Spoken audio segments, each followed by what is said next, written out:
We all make assumptions about people all the time. It's part of how we create safety and certainty for ourselves. Sometimes our assumptions are correct, but sometimes we get ourselves and our relationships into trouble.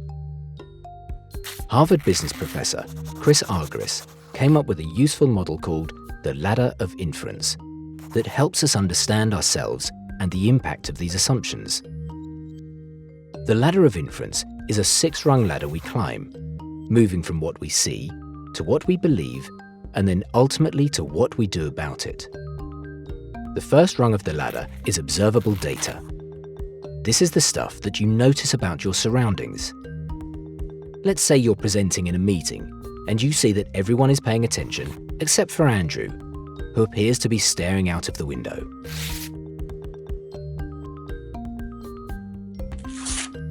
The second rung is selected data.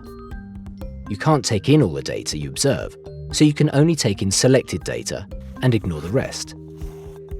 So after that meeting, you come away only remembering that Andrew wasn't paying attention.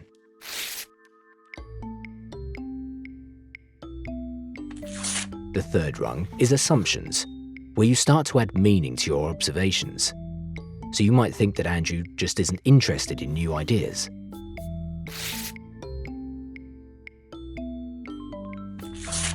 Now you move to the fourth rung, where you make conclusions, and you decide that Andrew just doesn't like your ideas.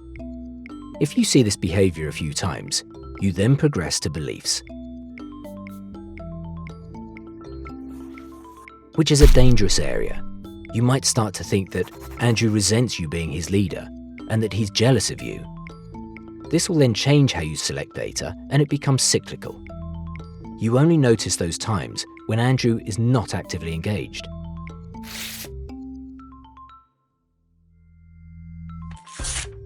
The final rung is actions.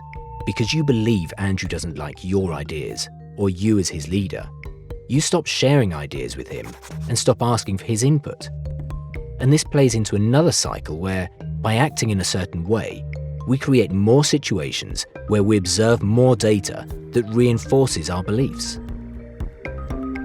And the crazy thing is, this all happens in your own head in just the blink of an eye.